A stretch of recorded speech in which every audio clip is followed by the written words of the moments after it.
Easter deal. We got an I'm extra it out. East episode. Yeah. Cartoon 1, man.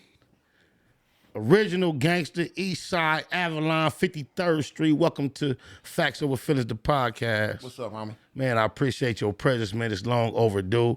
Let me give you one of these. As we had the table, he had stopped me because I used to slam on the table. He told me stop reaching across, but I guess that won't create no sound. Right. I gotta get yeah, man. Much presence, man. I'm very humble and appreciative to have you here today, man. So much to talk about.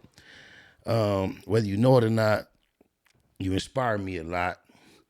The way you just come online, establish your presence, and just being yourself. And in itself, the fact that your generation doesn't necessarily take up the trade that you've taken up, you know what I'm saying? Real. And you've done it, controversy, ups and downs, no gimmicks. And I watch your platform from day one. You've never had a struggle in this. I want to salute you for your establishment, your progress, and who you created yourself to be online. But we know out here from the culture, it didn't start online. Right. And I think that's why it's so easy, or not easy. I think that's why you were so successful when you stepped out here, is because as everybody checked all the facts, and you ain't no youngster, it go way back as to official concrete. And I can say that and put everything that, I represent out here as a native, as a generation under yours, maybe two. I know what it come back as, and I think that helped your authenticity help lead to your success. I just want to know if you agree with that. Yeah. Yeah, say less. Shout out to Big Ron from 6-0, one of my most prestigious OG Crips that was here. Man. On God, he spoke highly of you. He said y'all did some time as young men. Yeah, he speak very highly of you. One thing that strikes me about your presentation online is gangsters, you keep it, and all that. You've committed yourself not to using profanity. And I admire that just for having, because sometimes I've seen you get extremely upset. My grandmother was the only person that I knew who committed themselves to not cursing, and I never heard them slip up. She would replace the words. I'll be John Brown. And you knew she wanted to cuss, but that's what she would say. And instead of shit, it was shucks. And she didn't say ass, she say buttocks or posterior. She just didn't do it. Because everything we learn about you is Easty, gutter, gangster. Where did you get this motivation to be clean with your speech, and how do you manage it so well? To be 100% honest with you, homie, when I first started going to prison, back when I was going, when you first come through the door, the first thing the homies was gonna do is get that N-word out your vocabulary. You know what I'm saying? So once you stop saying the N-word, they was gonna work on stop saying the B-I-T-C-H. And at first I used to wonder, like, well, why we can't say that? And the homies were like, well, look, homie, 9 times out of 10, when you using that word toward a female, you speaking on a black woman. You know what I'm saying? And homie, that's when you learn, you grow up mentally a lot when you go to prison. And I'm like, okay. And they like, well, man, listen, man, if it wasn't for our sisters, where would we be? Black women, some of the strongest women on the face of the planet, with all the adversity they went through, and we gonna turn around and just call them that? I'm like, all right, homie, I got you. So once I stopped using those two, I'm like, all right, time going on. One day, I'm like, what? I don't need to use it at all. And so, but now, to be 100% honest with you, to keep it buck with the man up above, I started getting into the Bible. I started getting into the Word, and I say, well, look, I can't be true to what I feel about Jesus Christ if I'm cussing. So one day, man, I ain't gonna even lie, man. It took me, man. I got on my knees and I prayed. I say, God, man, I don't want to use that type of language no more. I don't want to use it. And it, bang. I'm talking about a lot of people like, man, come on, to, and I'm like, man, he took it from me just like that. And that was like over 30 years ago, and it just stopped. That's deep. I had no idea that I was going to be motivated or behooved to share this experience. And I use the word behoove intentionally because I hear so many of our people use it online out of context. Yeah. I'm behooved, but I'm behooved to share this experience. One of my dearest friends since I was a teen is a pastor, Pastor Stephen Lewis, a bishop. He passed last year due to cancer. And his funeral was in Huntsville, Alabama, and I attended. I don't attend many funerals. He was a mentor of mine at a time of my life where people that reared me and raised me thought that I should become a minister. And I was even trying to, figure that out at one point in my life. But I remember in years of like the 20s, it could have been 18, 19, or it could have been 2020. We stayed fluent until he passed, but we were talking one day and we was just talking about something to the point where I cussed, and he was like, and I apologized. And immediately he was like, man, don't worry about that. You know where the word fuck came from? And he gave me this whole breakdown of the history of the word fuck and shit. And he just like made it not a moral issue. And he is a very revered minister. And it's just deep that I know that a lot of things that we attach to our morality and our spirituality is based upon programming. And me as an individual, I've been had this mind without nobody teaching me this. The language that we are lining up with the creator's interest in us was created by humans. So this is what we're giving humans the power to do. We're going to create this word. And until we say it means this, it means nothing. Right. And now that we establish it means this, you have a relationship with your creator based on how you used it.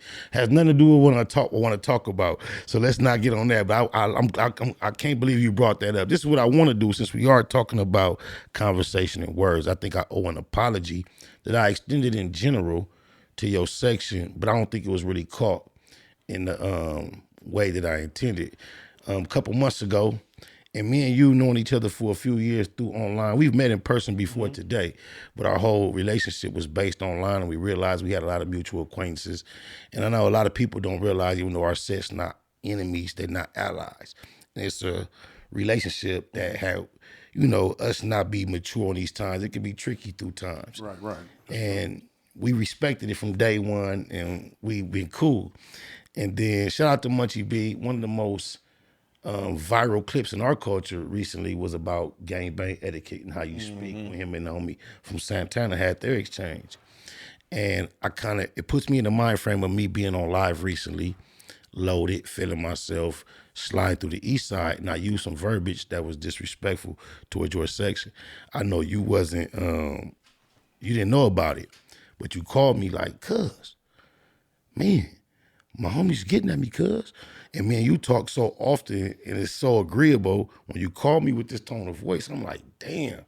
Who could You remember you just was talking to me about 30 minutes prior. Yeah, and everything was how it always it was how it always was. Yeah. So when you call me back with the intensity in your voice, and you're like, man, my homies call me, they say, man, you must have said whoop whoop.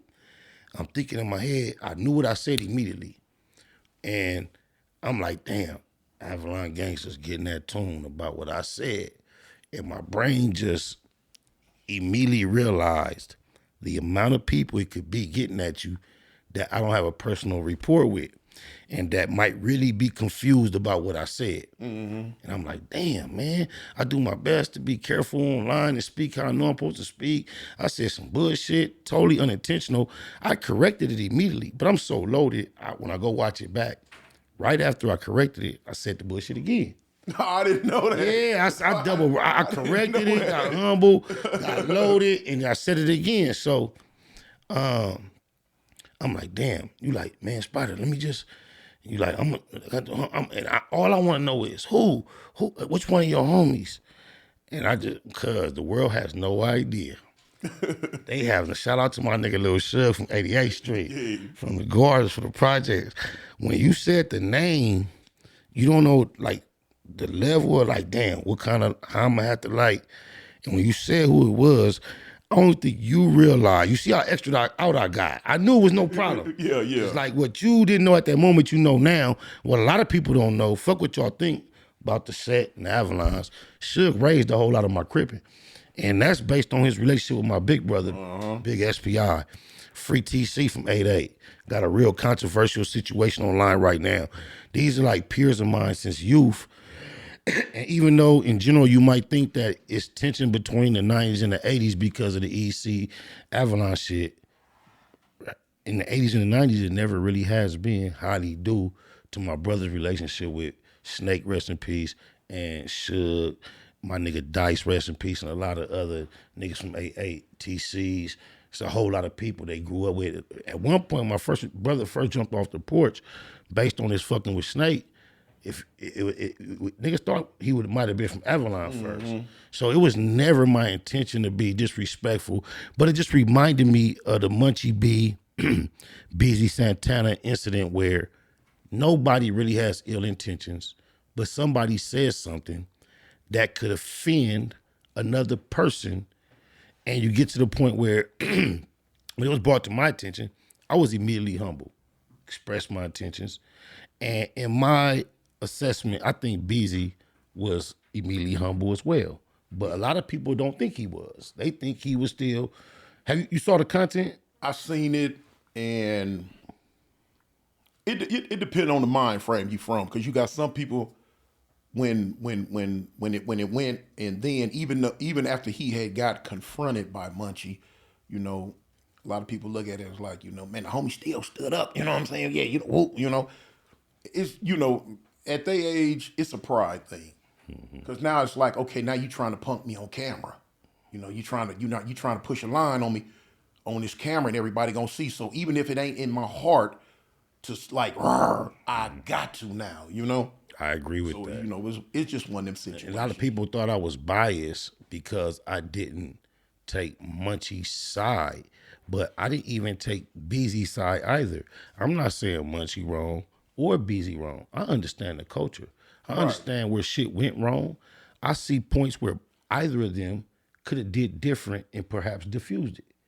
But I know when it come to gangbanging, a Crip and a Blood, at that moment, once certain energy is changed, it's up to both sides to say there's no right and wrong after we engage at a certain energy. Your thoughts? You know, me and Munchie just talked yesterday. I was in Darby Park with him, and we was talking. And I said, well, you know, homie, I'm gonna go ahead and address the elephant in the room, that situation. And so what a lot of people don't know, hours and hours prior to that incident, Munchie and the rest of the Damus and the homie from Santana, Easy. They was around each other, and you know, speaking how, and Munchie had asked him hours prior to that, you know, okay, look, you ain't gotta, it's cool, I understand, but you don't have to cuz me so much. You know what I'm saying? At the end of the day, I'm still a blood, you know? And you know, the homie from Santana had agreed, like, oh yeah, you're right. But now, when I was talking to Munchie, I explained to him, I'm like, man, you still gotta realize, you grew up as a Damu. We grew up as Kiwis. From this all the way to this is our vocab. You know what I'm saying? It's like saying, what's up, homie? What's up, man? You know what I'm saying? Or the N word, or what's up, N, or whatever. And if you engaged in a fluent, running conversation, you're going to say your word. It's you know, you cannot stop it. You don't know. Half the time, you don't even know it's coming out. You know, it's like talking to Bosco 100. He's gonna blood you every third word, and it's not meant as disrespect, but it's, you know, this is you know, where we grew up at. This is our culture, our society. This is our upbringing, and it is. And so when it happened again, you know, I guess it got to the point where Munchie was just kind of like fed up with it, and like he said, well, who cussed me? You know, he can't see, so he like, who cussed me? So then, like, oh boy, you know what I'm saying, me. You know, Santana, you know what I'm saying? What's the homie name? Beezy Santana, you know what I'm saying? So I guess, you know, at that time, it's like, okay, now we on camera, we on air, and here it is. I'm a blood, 50 million bloods watching this, and you know, here, you hit me with it. And so like I was telling them yesterday, I say that's kind of like the same situation when T-Rail interviewed Baby Stone Gorillas about that, and I told him, I don't use the word, I just spell it, the C-R-A-B word. You called me about that. I did, huh? Yeah. And you know, when he interviewed him, and he was skinning and grinning, and Munchie even understood. Munchie said, yeah, that was kind of, he said, man, even he felt like T-Rail was laughing and joking about it. He said it wasn't, that ain't nothing funny. You know what I'm saying? It was for you to bring it up. Right. Yeah, that's what he told me. Say, man. You know, he the one brought it up. Yeah. And if you chose to bring it up, interviewing you, Adamu, I'm not. You know, hey, I'm a journalist when I'm behind this camera. You know what I'm saying? I understand there's certain stuff I got to accept.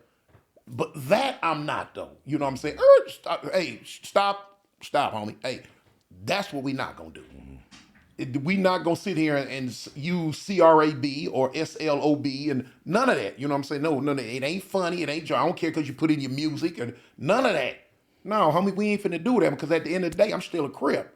Oh God, oh my mama, words of disrespect.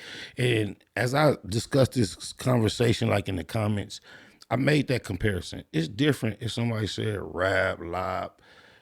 That's go without. But like you say, as we are amongst each other, we don't use the word cuz as a disrespect ever. It's always a term of endearment. Right. So if I'm accepting you in a level of comfort and I use that term, it's like I'm not trying to be disrespectful. So it may offend you, but I think being offended by it is more of a personal thing than what you can expect each individual you encounter from the opposite side to agree with.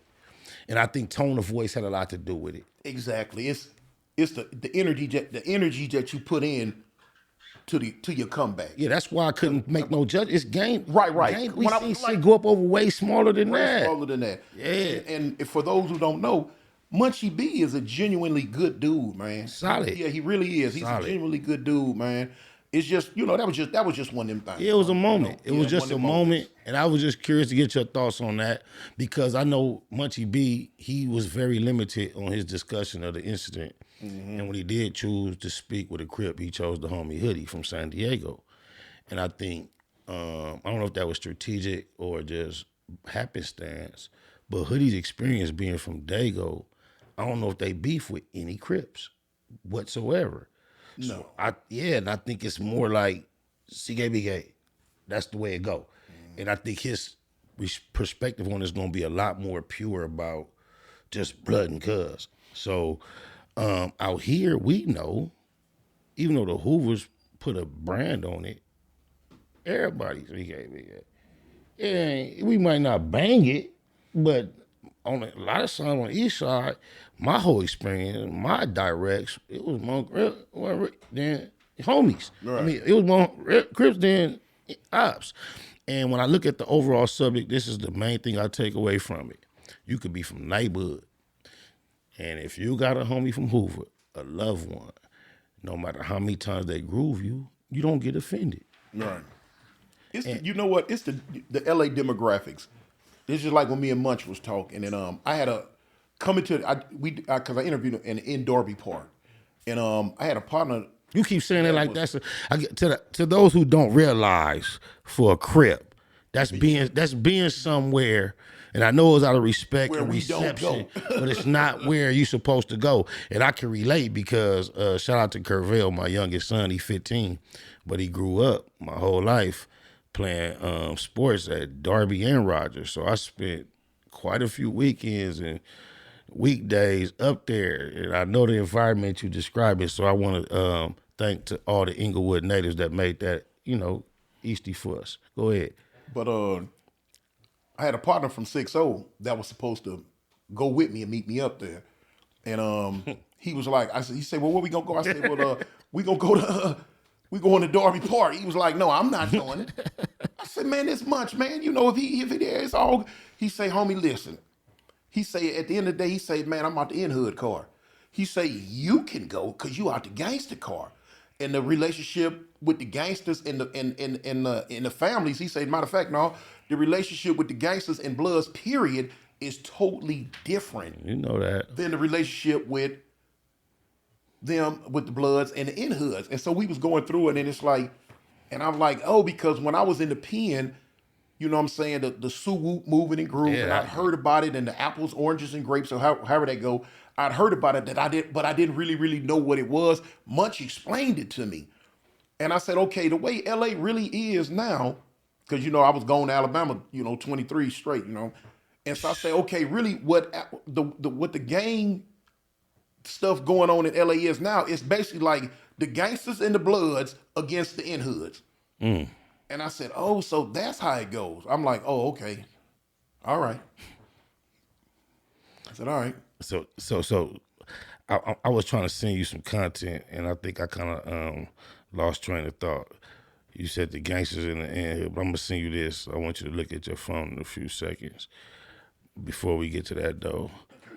I want to know, being such an original OG native out here in the internet, most homies from my section, your age, your generation, I try to invite on these platforms. They don't want no parts of it.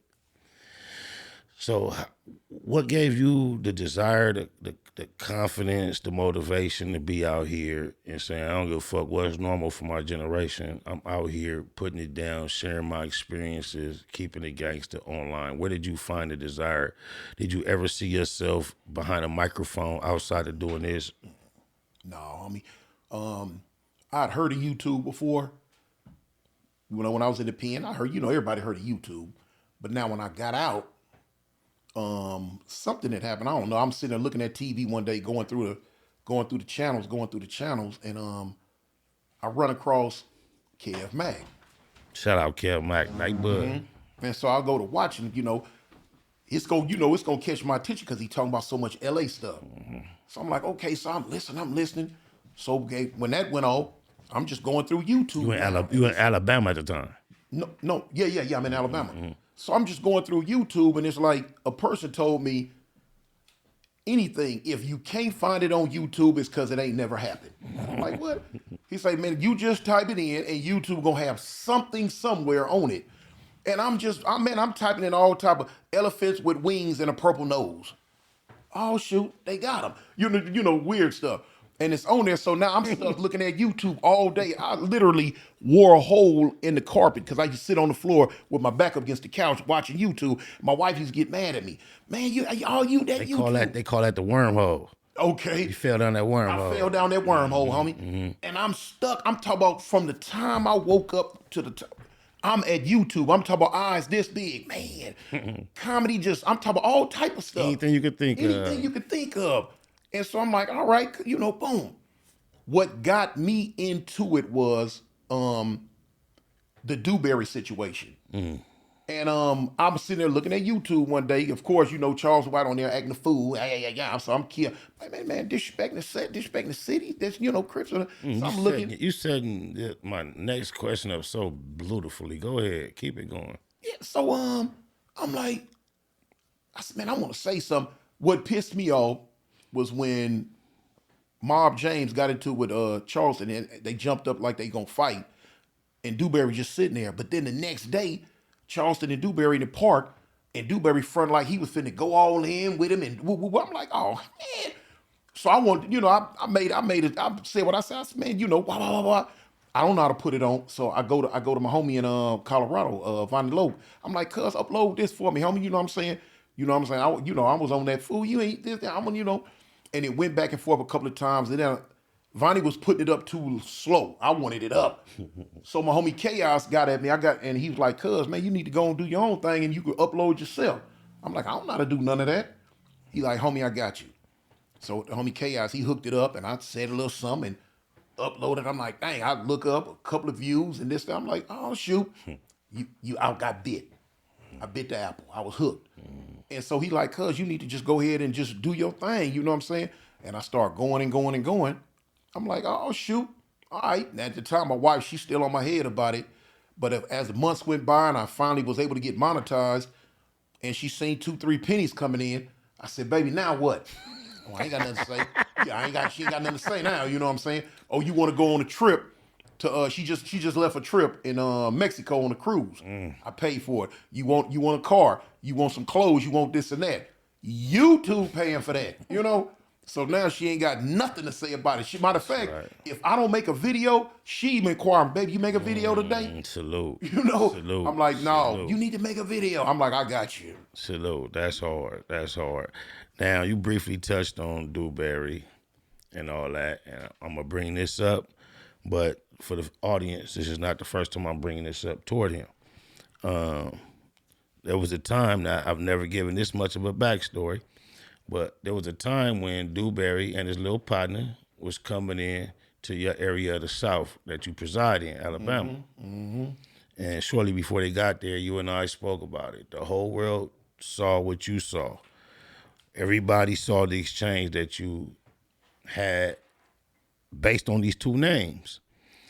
A lot of my G homies, I did not realize at the moment was in the cut, rooting for you, proud of you, glad that you was saying everything you was saying for the simple fact, Nip, my generation, we was appreciating you because Cuz spoke so disrespectfully toward neighborhood Nip. But when he spoke on Raymond Washington, it was so disrespectful. A lot of people from your generation were so proud of you standing in the gap, making it seem like had these individuals crossed your path, they was gonna have problems. And then they came out there to the place. There was some footage where it seemed like you encountered either both or one of them, and nothing went up.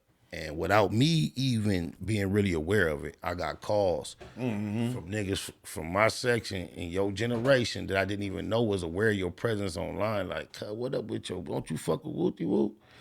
Why he Wooty Wooty Whoop?" So I called you. I'm like, "Cuz, they Wooty Whoop. Please give us your thoughts on what you just told us. One of your main." I spoke on it a few times. Me and you spoke on it, but okay, what it was. As far as Charleston White went, I ain't gonna even lie. As far as he went, I you know, boom. My issue was with Dewberry. See what I'm saying? And cause I just, you know, you So fake it. whatever you had with Dewberry in your personal perspective was more offensive than Charleston White being extremely disrespectful to Raymond Washington and then Nipsey. Dewberry was more of an issue. Yeah, you know what I'm saying? I can't sugarcoat it. I really wanted to get at Dewberry for some of the stuff that he was saying. Charleston White, he had been offended people for so long, but now it ain't like, you know, I didn't like him, period. You know what I'm saying? Neither. But what it was, okay, prior to them coming to Alabama, somebody had got at me like, "Man, Toon, man, you know, Charleston White and Dewberry, they finna come to Alabama to the comedy thing." I'm like, "Where they going?" So when they said where they going, it was almost walking distance from, you know what I'm saying? You know, you jump in the car in 4 minutes, I'm at the comedy club where they was going. So I'm like, all right, well, cool. But now, when it happened, before they even came there, I pretty much had already was like through with them. Prior to them, I got into it with the boy out of Atlanta. Then I got into it with the boy G-Face. We squashed it, we cleared it up, found out what the problem was. And so months and months and months, a few months go by. I'm like, oh, man, I'm through with all that. I was telling people, I am not finna be on this internet going back and forth with people. Wow, yeah. I just don't want to do that one. But now y'all done came to me. I said, I'm going. When I went, we went about 20, 21 deep. Hold that thought, because this is why I got the call. Our casual conversations, normal energy. Whoa, the boy coming. It was a few days to a week ahead. Wop. Immediately, I went into concern for you, because I just thought immediately you meant it's on. I say, hold up, cuz. Don't go up there and do nothing. I thought you immediately was going to try to go run a play. So I'm like, man, you ain't got no torpedoes or nothing. What? At a gang house. Yeah. That's why. Okay, I'm glad you was comfortable saying that. Your response to me was, "Oh yeah, I got you." Ooh. So I thought, okay, the big homie gonna be careful about himself personally, but he gonna make a play. It's gonna be a demo. But go ahead and pick up to where you was at. So when I got it, the homies, they were like, well, you know, cuz we going with you. We gonna do, and they was like, what we gonna do? I was like, no, cuz y'all ain't finna do nothing. I said, I'm not going up there for this. I say, if I was, I said, I kill my own snakes, homie. I say, if it come down to violence, I'll whoop both of them by myself. I said, I don't need all y'all. I said, but y'all, you know, y'all come on. Where they was coming, you know what I'm saying, a couple of my partners, they worked there. So I was able, if I wanted to get in with a gun, anything, straight to the back if I wanted to. But now, like I say, I wasn't going there with that intention. Now, my intention was, Dewberry, you got to apologize to me for what you said about my mama. My mama dead. So, you know, I go, when we get there, I go back. Shout out Jay Diggs. They was in the back. So I come in the back, I look, I'm see Charleston and some women, they rolling up. Well, anyway, they in the back. So when I turn around, Dewberry standing in back of me. So when I look at him, I say, well. He say, well. I say, look, homie, let's go down the hallway. I need to holler at you. He's like, all right, come on. We go, that's a female right there. I said, look, could you step out? So me and him, she stepped out. So I say, look, I ain't here to do nothing to you. I mean, I say, but now you said something about my mama. I say, I need apology for that one. I need that. I'd already made my mind up. If he wasn't gonna give me the apology, I was gonna, you know what I'm saying, I was gonna get directly at him. But now when I said it, he off the rip, he was like, man, you know what, Tune, you right, man. I apologize for that. You know, When I seen a Dewberry online, he strikes me as an individual that would not have, you know, robbed you of that if that's how you approach him. No, he's not like that. He wasn't like that. You know, he just wasn't like that. So when he apologized, me personally, I turned around and told him, I say, homie, you know, I said some stuff to you. I'm apologize for that too. Since you gave me mine, I'm gonna give you yours. Cool. Now on the footage, and I put that footage up, but now no, I didn't. I didn't put that one. I put the footage up where we were standing back there. But now when we walked out, we went into the other room. Charleston White was on there on live. So immediately when they see me, him, all of us standing there, you know what I'm saying? I'm a jovial person off the rip. Anybody know me, that's me.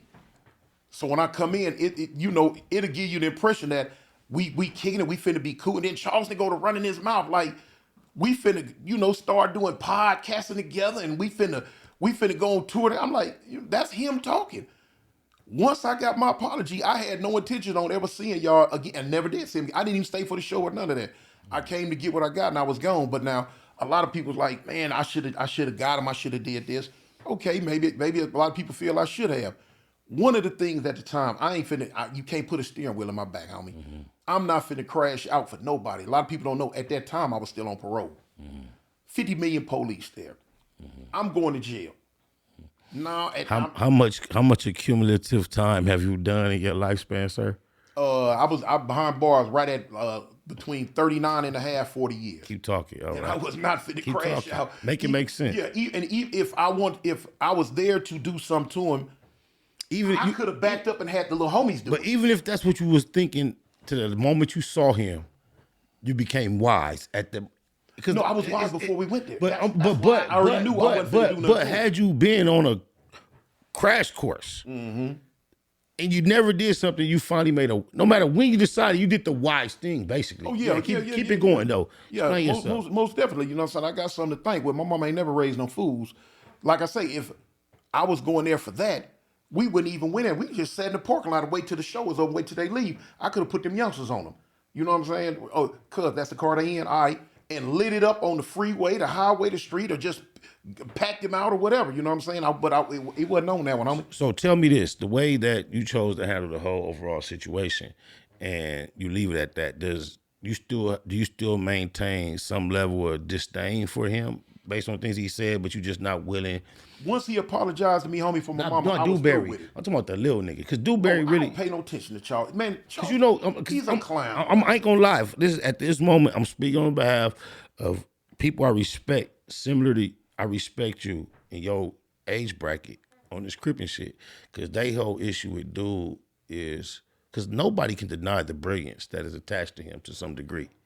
But he's made some very derogatory, disrespectful statements about certain individuals that certain people refuse to get behind. Are you saying that the whole Raymond Watson shit is, you don't give a fuck about that? I care about Raymond, homie. You know, that's the beginning and the end.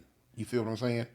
But enough to crash out and go back to prison for it. Say I less. wasn't finna do that. Makes sense. I wasn't finna do it. I don't care what nobody say. And it ain't like I caught flack from my homies. I knew I was gonna catch flack. I caught flack from my homies. They like, dang, cuz I say, man, look, this little one-eyed fool goes everywhere. And ain't nobody put no hands on him, period, yet. Don't wait till he fall in my lap and want me to do it. One of my homies got caught on camera being very comfortable and friendly with him, that, you know, it wasn't appreciated by the section or people in general. But, you know, it is what it is. Dude is a little bigger than normal, bigger than life. We know he throws around threats of dealing with them people and all that. Right. It's one thing to not attack him. I think it's a whole other thing to engage him friendly, right, and all that. And that's the only thing. Like, it's a lot that go on behind scenes. You know what I'm saying? Now, I don't know. Like, you see a lot of stuff on YouTube with you know, homies in LA going back and forth doing this and this. If I wanted to, I can't do that. Not my set don't play that. Even though I'm on the YouTube and I'm a general for my section, homie, my word is law. That don't mean nothing. And I'm still up under the protocol. I can attest to this by experience.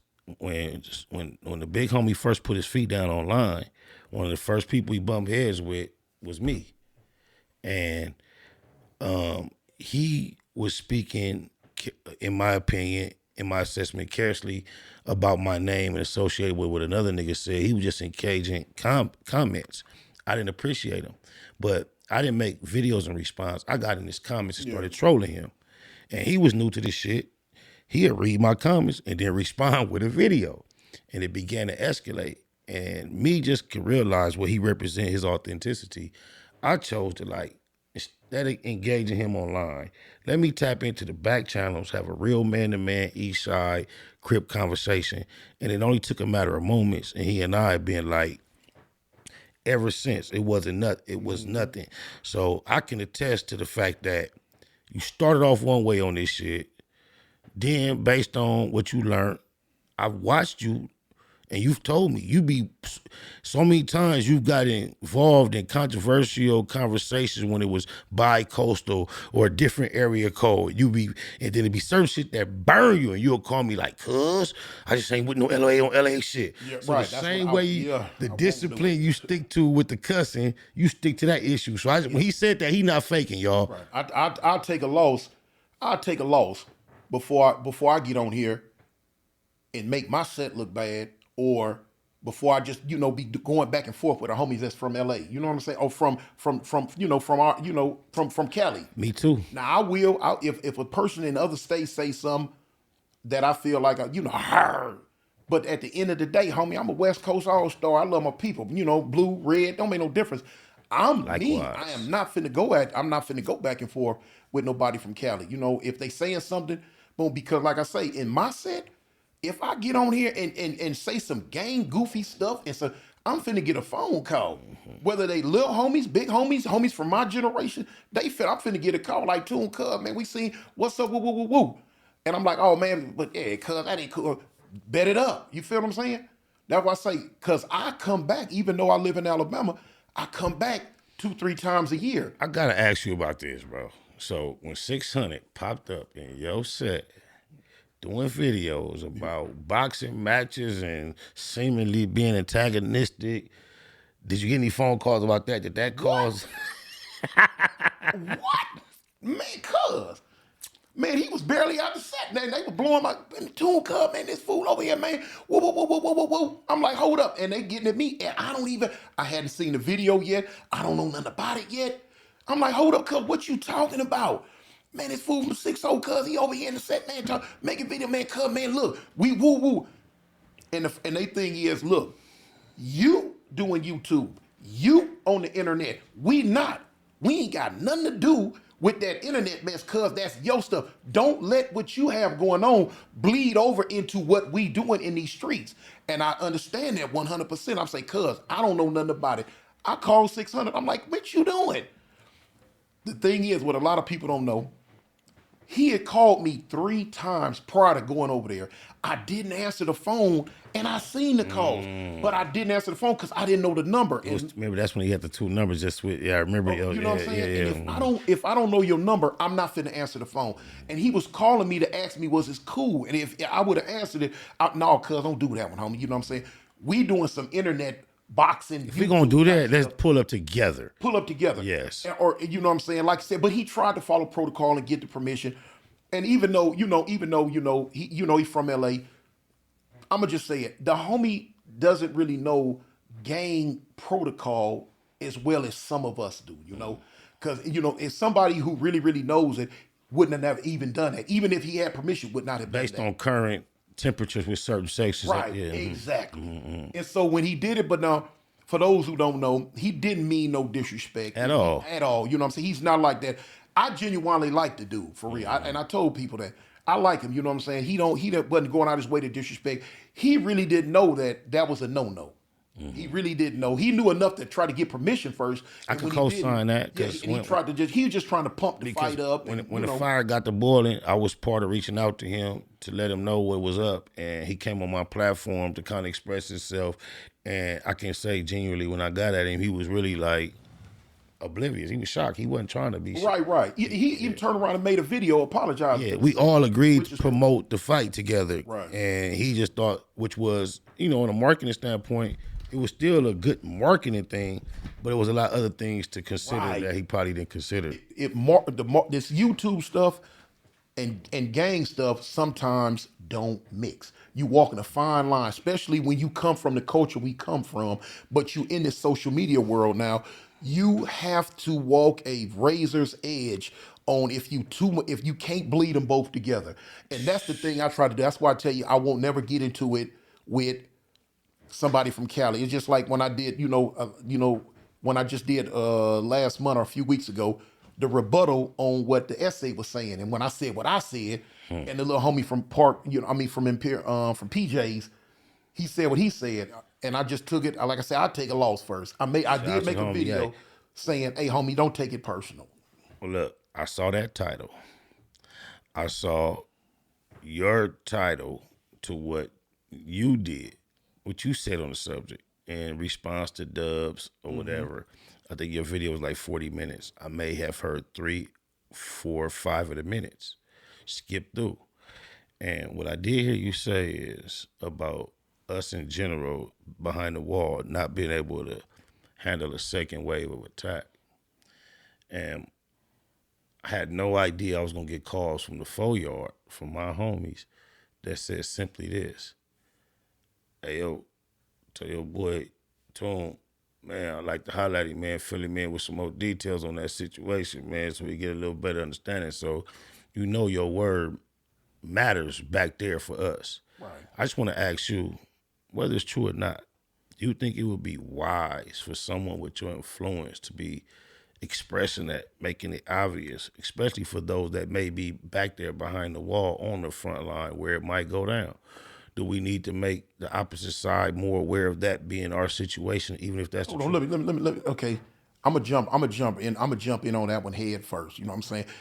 It's like I was telling I had homies. I got homies in the pen too. I got phone calls from them, and you can read in the comments, and I could pull comments up where you got people that had walked the yard when I walked the yard. Now, like I say, my generation, homie. You did start off with that. Yeah, my generation. After you clarified that, you went in on the subject matter to the point where I don't think a lot of people caught that. Because people, disclaimer. Because they don't listen. They listen with their emotions and not their brain. But you also went into it seemingly like you were stating, and for the purpose of the playback, I'm going to ask the production will have we're going to find the segment where you said it. It seemed like you were explaining our current ability to withstand second wave of attack. Even though you start off by saying but let me say, things are different. I said, okay, look, now, Pete, I sit there and I said, listen, man, if you are not from California, on this subject, your opinion's not going to matter to me. And then I turn around and I let them know, if you haven't done time in the California CDC, your opinion don't matter to me. Even if you're from California. Right, because you don't know. Correct. And then I let them know, if you don't have a B number, a C number, or early D number, your opinion don't matter to me. You got a lot of people that's coming in, chiming in, who just start doing time. You just X me out with my J number. Go ahead. You know what I'm saying? Because some people that weren't, I'm speaking on, can't nobody dispute what I'm speaking on, homie, because I was there. I was there. If you wasn't there during this time, you should have nothing to say. In that time, you're saying the climate was such as what? I spoke on it. I say, man, look, in my later years before I started before I got ready to go home, the homies that was coming into the prison system, homie, was watered down. They getting these horror stories in the module. They getting these horror stories in the county jail. You know what I'm saying? Because I done heard them before. Man, the Mexicans this, the Mexicans that. Man, Mexicans this, woo, woo, woo, woo, woo. So by the time they hit the yard, they already like spooked of the Mexicans. Like, you know what I'm saying? They don't, and homies, man, I'm right there when homies come in. Like, what year is this? But I went home in 96. So this is prior. How long did you do? The last time in Cali, I did 8 years before I paroled. The last time. So this is basically like 89, 80s that these having these conversations up between 89 and 96. But when you say conversation, like what you mean? You said the homies just talking about the Mexicans this, the Mexicans that. Oh yeah, in the county jail, homies be talking about it. You know, everything that goes on in the CDC. Late 80s to mid 90s. Late 80s, all through the 80s, mid 80s. No, mid 80s. Mid 80s and mid 90s. You know what I'm saying? You know what I'm saying? So homies coming in, and I done been in the county jail where I heard dudes talking, man, them Mexicans, man, they up in there, man, woo, woo. So now dudes looking. So now homies that was coming in, they'll fight. They would fight. But they had reservations about putting that iron in their hand. The Mexicans was gonna put the iron in their hand off the rip because that's how they was bred, that's how they was taught. So now here it is. You got, when I was in there, right before I got out, homies in there that had been doing time. When the ride kick off or when it go down, when it's time to move, the homies that had been putting in work for years gotta be the one to do it because the youngsters got an excuse. I wanna go home. I want my visit. Man, I want to catch stove. Don't just blame it on the youngsters, because them old niggas used to be with that shit too. Man, I got a case, man. I ain't me. Y'all with that bullshit. I will admit but you that. so right. You so right, though. You so right. Now here it is. And we was already outnumbered. You only had, when Dubs made the statement, the reason why he feel they could win is because the blacks couldn't withstand wave after wave. See, people ain't looking at that. When we get into it, most of the blacks that's gonna ride, they gonna get into it in the first wave. Then here it is, the few that's left, they gonna get into it in the second wave. Now you got all the riders from the blacks gone. You ain't got nothing left but them fools who ain't gonna throw rice at the wedding. And people keep looking at it like I'm speaking on the Crips or the Bloods or people from Cali. No, you got a gang of fools from up north. You feel what I'm saying? It's many times, now, you know, this ain't no dig with the homies from up north, but when I was in the prison system, it was a lot of them. They wasn't going, you know what I'm saying? With the Mexicans, homie, it kept falling on us. You know what I'm saying? The Crips and the Bloods, it kept falling on us. And so, man, can't nobody dispute my truth, homie. I done been in rides and see homies running. Here it is, it might be 30 blacks, but only 15 of them get out. Only 10 of them get out. No, I've been. And the rest run. I've been in Supermax, outnumbered. Like, I remember. How many times you seen homies run? No, I remember saying, "Don't run, y'all, don't run." You know what I'm saying? In the middle of the shit. So I get mad about it. Yeah. Gonna tell me what I didn't see. And you'll see a 60, 70-year-old Mexican with a cane who can't barely walk good on the front line on the opposite side. Right. Yeah, so so can't nobody tell me what I didn't see. Period. They can't tell me, and I explained to them. I talk about my error. So like with the youngster, homie, how you gonna make a video disputing what I'm talking about? You wasn't even born when I was in prison. No, you know what? When you say, I didn't watch the whole thing, and then I told you the part that I saw that I was like, my thing is this, based on just general, because we know your platform is about giving your experience and perspective on things that you are expert on, which is highly street and being in behind the wall. That's highly what your content revolves around. So when it comes to the California system, I know you're going to be interested in such a hot topic. But I think that what took place in Salinas a few months prior and the coverage it got certain individuals discussing certain shit online that might not necessarily be the wisest thing to discuss. And that was my perspective on it, because I just didn't know, because I totally agree with you through experience through the 90s. Well, let me say, I don't know what they were saying, but it sounded like you were saying, and I want to admit again, I didn't watch the whole thing. Hey, take that call for me, huh? And to a lot of others, it may have seemed like you were saying, like, right now, and it still may be true now that it's out here, we're discussing it, but it seemed like you was declaring we solid for a round or two, but if they keep it coming, we asked out. So if that's my truth and that's what I seen, they shouldn't get mad. You know what I'm saying? How can they say that? Because I seen that. This is my damn, without seeing the motherfucking dreads, you do like Gerald Levert like a motherfucker, but oh God. But this is my thing. This is my only thing. That's deep. My deepest thought process is this. When you was in there going through that and it was a reality, there was nobody online from the opposite side with a big ass voice making an announcement. Hey, if y'all do so and so, we can't handle it. You know what? Let me jump in on that one, man. This is like this is a situation like a family who got that retarded uncle that they got hid in the back room and don't want nobody to see when company come over. You know what I'm saying? Basically like saying, dang, homie, don't air out our dirty laundry.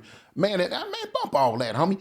If the homies wouldn't have did it, If I wouldn't have seen him, now I'm saying homies, I'm speaking on blacks, period. Yeah. Because what I'm saying why you is speaking? a lot of think flack. about the ones that's sitting down right now. Yeah, but hold on. Okay. The ones that's sitting down right now, you could have got it. You could take it. You can get on phone with a dude right now who been down 20 years, 25 years. Long time, right? He still wasn't in prison when I was there though.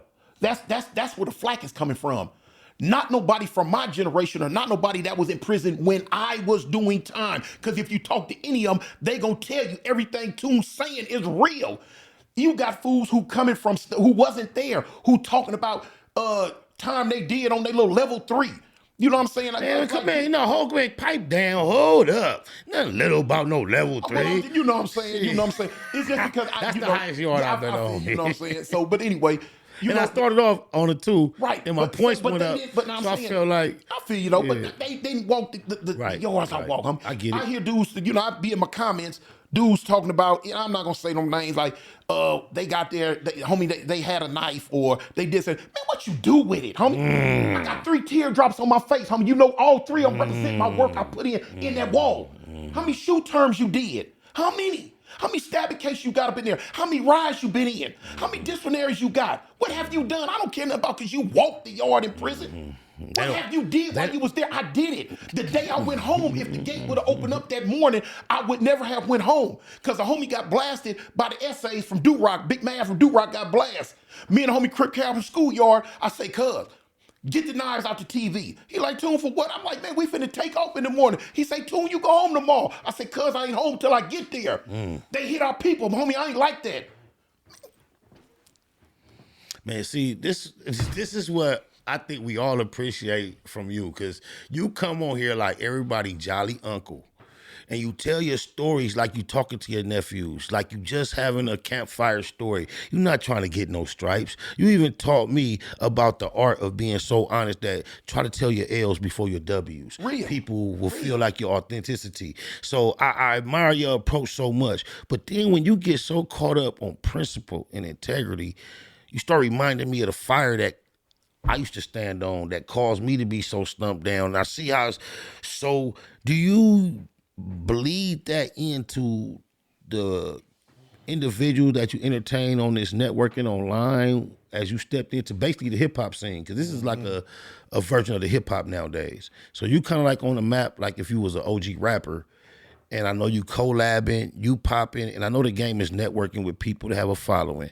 Do you use integrity, character assessment, who is who, where you fit in out here before you choose to collab or do business? Or are you, because me and the producer of this show, Alex, we have an ongoing debate about a few of these platforms.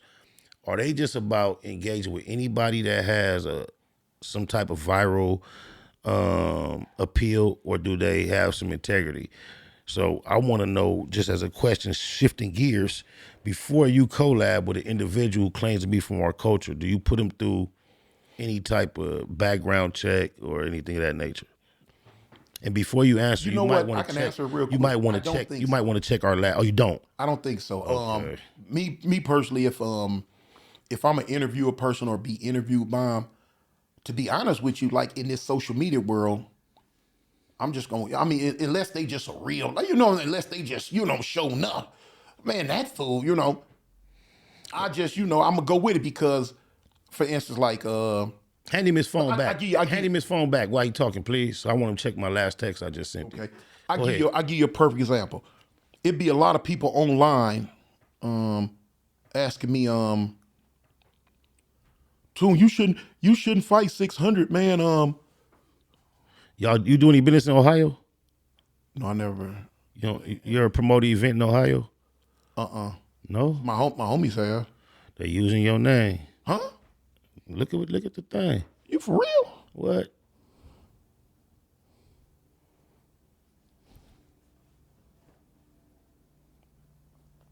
You know you promote shows in Ohio? Cause I don't know nothing about this. Are you for real? Yeah, somebody owe you something, man. You sure this is me? Wait a minute, hold on, cuz. Yeah, East Side. East Side. That got shut down. Now Oh, wait, what the? Wow. Oh. Wow. Cuz I had no idea this is what I was doing. That's crazy. So for the audience who don't know. Stuff like this, it go through him. Yeah. Wow. Wait. Background check and everything. No, it's my turn. We gonna let me catch the listeners up. Yeah. When Cartoon popped up today, I haven't seen him. You told me about that. Okay, wait. We shut it down because of old boy. Yeah, I see. Okay, But yeah. I want to just explain all the irony attached because when I met the homie today, I thought I've been knowing him for years. I thought you put up with one of your homies from the east side that I've been knowing. I've been placing my head like, where I know this nigga from? Then right before we went live, you said, you introduced him. He's from out of town. I don't know him. So I'm like, oh, okay. So then I've already had this flyer loaded up for days. Right. To get at you about. So when I got at you, never in a million years did I think he was in any way attached. Because he's from Colorado, correct? Mm-hmm. And this is Ohio, so never did it. No, that's Colorado. Oh, they say Colorado? Oh, okay. Mm-hmm. All right. I thought it said Ohio. So that's how off I was. I never in a million years I was thinking about him. So when I asked you about it, and then you turned to him, I thought we was going to have a real live moment. So please explain how your name get crossed up with the most goofy individual known to the internet in the last, I don't know how long. Explain it. The homie here can explain it better than me. Just voice or face? Voice. Go ahead. Voice, yeah. Go ahead. We do promotions. We break careers. Big Scar came through us first. Kato 2 times, Gucci Man artist. I'm responsible for Lil Traviesos. I ain't gonna say all success, but I put him in the game. We try to cross racial divisions. And when I did that, I got a song with him. Snoopy Badass hit me on the song. And I was like, boom. So once he hit me, I was like, we do shows, we move quick. And he was like, well, how quick do you move? I said, I would like to talk to DB the General. Boom. Hit him real quick. And I was like, I sent him a flyer. I was like, well, I do stuff for Toon. Toon's my manager. You know what I mean? I would like to bring him. And he was, so I threw a flyer together real quick in 10 minutes, sent it to him. And I was like, he said, what Toon say? He was like, Toon from Avalon, right? I said, oh, so that was a red flag. So I hit Toon up, and Toon was like, we ain't doing that show. So it just ended just like that. That's right. We ain't gonna do it. Started, it ended. It was like literally 20 minutes. Well, since it's so, old boy, you know what I'm saying? Old boy, you know what I'm saying? I got a homie in prison doing 1 million years behind this clown, you know? if you didn't know, I was gonna make you aware, but because it turned out to be such pure energy, go ahead and plug your brand where they can tap in with you if they trying to. Oh man, you can YouTube me, Smurf Nacho. All right, appreciate that. You remember when I did the SIBO thing? Remember when Shout I went to out Colorado? SIBO. Yep. You hit me That's up. how I end up out there. This the homie right there. Oh, you fuck with SIBO? Yeah, I know all them. Silent AP9. AP9, shout out Killer Tay, SIBO. They both was part of my introduction to the rap game. I appreciate both them cats. Man, hold on, I got it. So the whole time you sitting there thinking dang, Toon, you just gonna roll in the mud with a pig for $1. Man, you was set up. I was finna believe. You see how I tried to tiptoe? I was finna believe you. Yeah, no, homie. Yeah. Okay, because I really couldn't understand what you were saying with the integrity. No, homie, man, it's East Side Riders, homie. Man, free TC, man, 88th Street, man. Yeah. No, you gotta, no matter what you do in life, homie, you got to have a level of integrity to it. You just can't sell your soul and do anything for no clout or 2-3 pennies, homie. That ain't gonna never be me. So back to somebody we spoke about earlier, and I'm gonna ask this as if I'm a part of the audience, as if I have no idea of the answer. Is the bout still on with you in 600 or not? A lot of people ask me that. Okay. When we were supposed to get out on I think December 14th. Yes. I called him right before because I'm finna book my ticket. He said, "No, Toon, I can't do it." I'm like, "Well, what's going on?" He said, "December is a blackout month for me. What that meant, I don't know." I said, "Well, dang, homie, I was finna go ahead and pay for my ticket and come on out." He said, "No, let's push it back to February 17th. And I'll pay for your ticket. I'll bring you out." I said, "February 7th, okay, cool." I said, "Well, look, this is what I need for you to do. Come on my show and let the world know that it ain't me backing out, that, you have to postpone it." So he came on my live. He let everybody know, yeah, you know what I'm saying? It ain't no thing. I had to back out for a minute because I got some stuff that I have to do in December, but we gonna push it back to February. Boom. Some people gonna see it, some people not. A lot of people be still asking me, "Toon, what about the fight? What about the fight?" But in 600's defense, the December 14th date was initially on me to secure. And due to technical reasons, you know, we weren't able to lock it in. And Right, 600, based on his experience in the game, he thought he was going to be able to secure a December date as a secondary option, and it fell through. But initially, it was my arrangements on the 14th, and then based on, we tried to take it to such a high level and get it passed through the commission and make it such a large event, and they not familiar with the personalities, we couldn't get it cleared. Right.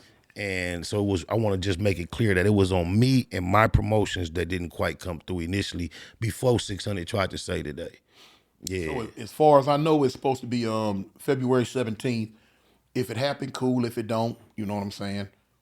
So, And I like, you know, people, you know, still getting in the comments like, man, woo, like, and I'll say it again for the world to see, for the world to know. Me and 600 are cool with each other. We do not have a beef. We get along.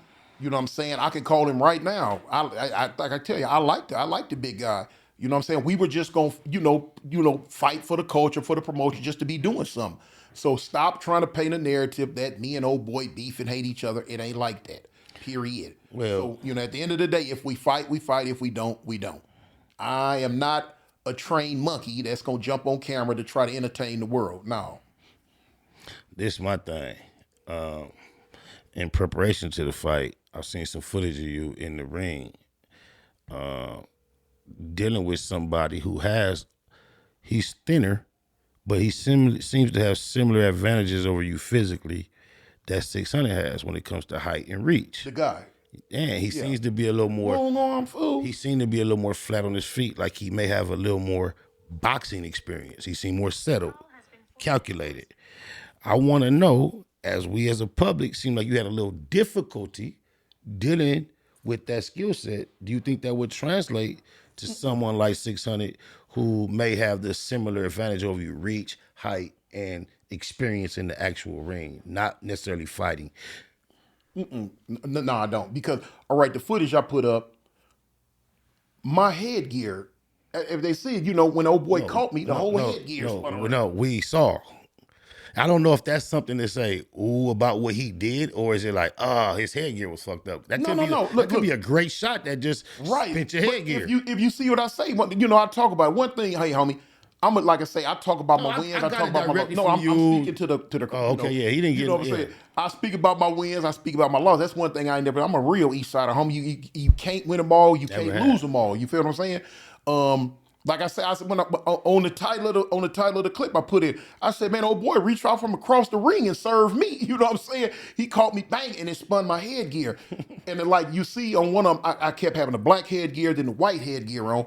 It just couldn't get it right. My big head self. Right. But long arm is the advantage. But my thing is, homie, if I win, I look good. It don't. I ain't never been the type to be conscientious about that type get down. You know what I'm saying? I'm just gonna get out, homie. Like I say, when I say I'm a real East Sider, how I grew up, just do it. You win, you win. You lose. I ain't tripping on it if it look bad. Cause guess what? If I get on camera and get knocked out, guess what? Man, I'm still going viral. No, I definitely see that in you, because what I saw when you was in there with that tall, slimmer dude, he just seemed like he knew his way around the ring more, because every time you found the way to get around that reach. Ooh, answer that for me, cuz. I'm trying to get his importance, cuz his phone popping, and he ain't even in his hometown. But it's his home. He in his hometown. But my bad. Right. He not in the town in which he currently resides. Where his current motion is constant. But that was a joke. But I want to say this. I saw him do, because you know I'm cheering for you. I'm thinking you was baiting us in with a trick, like bullshit title, and then you finna over clickbait. Old boy caught me. Yeah, but he didn't do nothing terrible, but he did. But what I saw was, when you did get behind the reach, you know what he would do? Immediately close the gap. You're right. And that's part of boxing. It was skill. Yeah, it wasn't about beating nobody up. Right. You could just tell he does this. That's probably how he passes his time all the time. He get out. You could tell. Our sister Jim, he's the heavyweight fighter from our sister Jim. Yeah, and I just wonder if 600 would probably pose a similar challenge, but we can leave that alone. He probably could. the thing is, I don't care. So it's obvious you didn't care then, but yeah, that's my thing. We told that's why I tell 600, man, if we don't get out, we gonna have egg on our face because we talked about it so much. So, even if it's not in an open forum where everybody can see, like I'm in LA right now. If Cuz hit me and say, man, Tune, look, this is gonna put the gloves on, homie. Let's just do it for the camera so they'll leave us alone. I got a gym. I know I did it off camera, but I called him while we was here. He didn't answer. But I got a gym. I got a location. I got some cameras, HD, high quality. So while you out here, if we can arrange that, we can just get it in. Yeah, that's the homie, man. Because me and him both understand. We talk. You know what I'm saying? We ain't trying to kill each other. That to the culture. We just go. Yeah, we just do our thing. Yeah. It ain't no thing. But people that are in different states and even in Cali. They want to see, they like a gladiator, right? They want to see blood. They want to see bash and smash. They want me and him to get on camera and F this, F that, you this, you that. No, y'all doing the wrong thing, homie. Win, lose, or draw, homie. I'm always stick my head in. You know what I'm saying? Right. It ain't nothing. But people don't probably really grasp the idea of how much scuffling and scraping and testing your strength was a part of the cultural sport coming up. You know how we come up on that ease, man. I tell people all the time, man, when I was coming up, you couldn't even come outside on the porch with your little egg sandwich your mama made you. Your homies would take it if you wasn't going to get out. Yeah. Oh, my mama. Damn. You know what I'm saying? Tell me this, man, with all the vast experiences that you have and the way the public grabs to your expression so well, have you ever thought doing something more traditional, like writing a book? Most people from your generation. I'm doing that now. I'm in the process now. It's the name of it is Product of My Environment. Product of My Environment. I'm right in the middle of it. The homie Cali Dog from Garden Block in Sacramento, he the one helping me get this published and all that. A lot of people, where the book at, man? Where is that? It don't happen overnight. You know what I'm saying? It don't happen overnight. Nothing good does. Right. I'm in the process of knocking that out. Shoot, I got so much stuff in the making. People been calling me for movie auditions. How they got my number, I don't know. So, because I'm supposed to be going on some type of audition for something called All the Queen's Men. I'm gonna let you know. It's a very, very liberal production. Everything goes. I could see you fitting in there as whatever. What do you mean everything go? It's about all the Queen's Men are male strippers. Oh no, I'm supposed to be her bodyguard. I'm just letting you know what the whole. So you hip to the show? Yeah. Oh no, homie, I'm too big. I ain't doing no stripping. I'm supposed to be a bodyguard. My homie baby mama is the star of the show. Really? Yeah. Oh, girl. Yeah, they say she graduated from Washington. Yeah, her baby daddy from 97. Her baby daddy from 97th Street. Oh, okay. Well, yeah, I'm supposed to be a bodyguard. That's it. Okay. Salute. I swear to God, I see you fitting right in. No, none of the bullshit with the. God has blessed you with enough youth and charisma where I can see you doing that. Salute to that, man. You might have a big future in that. I hope it comes. On my mama. But even if it don't, man, I got some stuff, man, on that I got in the work. And when I get back to Alabama on this YouTube thing, I'm gonna speak on it. A lot of people don't know how impactful generosity is in this YouTube world. A lot of big YouTubers. Forget the big YouTuber. I'm gonna go to homie C-Mac. A lot of people don't know how much him feeding the homeless did for his career. Yeah, he talked that five me, and talked the gang, talking this and that. But it's a lot of people that became enamored with him because he looked out for the homeless. You feel what I'm saying? And that boosted him up. And I say, you know what? That's the blueprint. I'm giving up some game now. I'm giving up some secrets that other YouTubers might latch on to. Free C-Mac the Loc, man. Free C-Mac. Yeah. Mama Bear, remember I told you if you need me, holler at me. But anyway. And I want to just insert that I was instrumental in allowing C-Mac and Cartoon to get into a very comfortable space when it wasn't that comfortable, since people not going to they might not know that, but go ahead.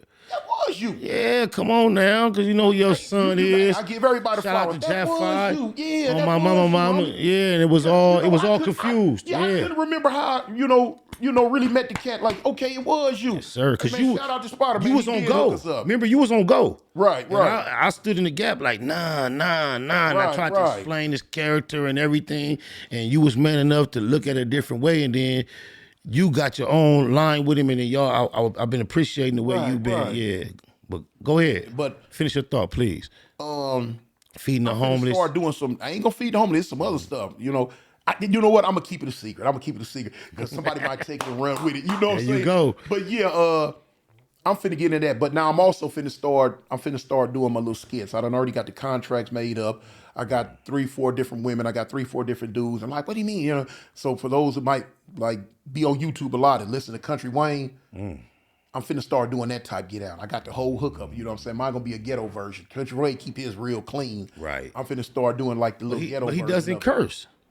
Right, and the stuff a lot of stuff he do, a lot of his topics are clean. I'm gonna put it like that. A lot of his topics are clean.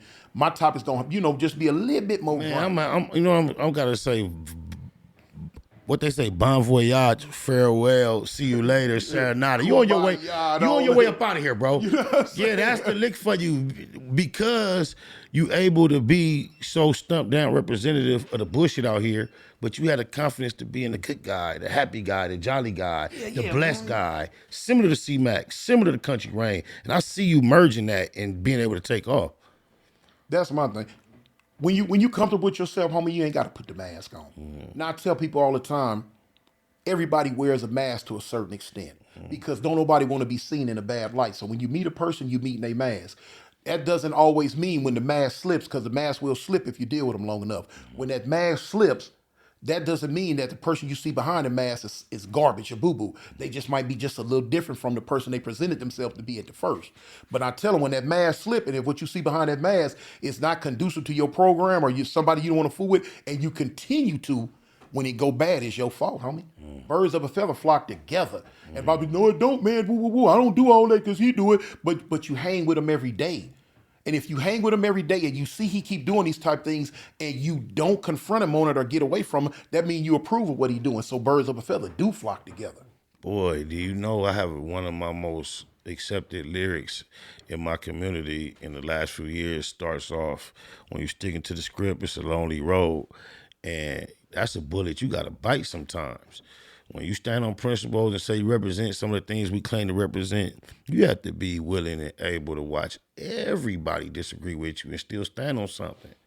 Kind of remind me of what Cat Williams went through recently. You got any thoughts on that debacle, the viral debacle, what he expressed and his boldness? He gave it up. He gave it up. He gave it up, homie. You know what I'm saying?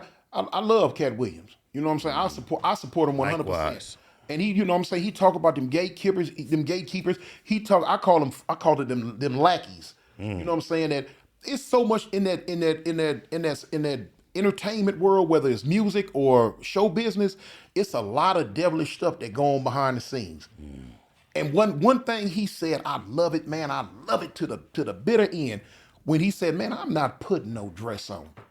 He said, if you look at it, all the big name stars, whatever, them devils that got the money, they always want to emasculate the black man by somehow, some way, put them in a dress and make it seem like, oh, it's just comedy. Oh, it's just cool. Man, bump all that. Yeah. That's why they used to always be down on Cat, because he say, no, I'm not doing that. Him and what's the other brother name? Dave Chappelle, they wasn't finna sell they soul, homie. Hey, but you know, recently there's been footage of Dave Chappelle apparently who seemingly he actually wore the dress at one point for a Howard Stern skit. God dang. Yeah. Well, back to Cat. Like I said, you back to Cat then. Cat ain't putting no dress on. You know, if I was to get into the movie industry, you know what I'm saying, off the rip, I'm not doing no gay scenes and I'm not putting on no dress. Do you have an agent?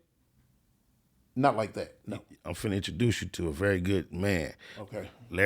Larry Williams Talent Agency. Got one coming your way, bro. You already see what it is, Larry. I got you. Put you in some good places. But you know, one thing I appreciate about the whole Cat Williams debacle is that it kept coming out that he's generous with money. He likes to look out for people in places where they don't expect it. And I tend to really resonate that and believe that because one of your little homies from Fire Trey, Blue Down, used to be my artist. His name was Bigfoot. He on his P's now. Yeah, he go by Money Hungry. That's my Loc. And I remember at one point when he first really jumped out on his P's and was out there, he encountered Cat Williams by chance in a hotel lobby real briefly. And Cat Williams put $500 in his pocket. It was like, Bigfoot was like, man, they gave me $500. Like, he couldn't explain why, was no. So when people start saying that about him, I can say, damn, shout out to Foots. I know that's a real thing. That is a part of his character that I know is true. Oh, my mama. And shout out to Big Monique, man. Big You know what I'm Monique. saying? Big Monique. OG Monique? The female comedian. You on your, so that's, she is in your arena or just in general? No, I just like her. I you know what I'm saying? I feel for her plight. I feel for what she went through with when she was, I like the line she pushed beefing too. with the people. I ain't even so say the other people's name. Right. But when she was beefing with them, I just feel for her plight. You know, she a real sister to me. Right, I agree too. I agree. I'm not even a big fan of her actual art. But what she went through and the courage it took to stand on her business, I appreciate a lot. Oh, my mama.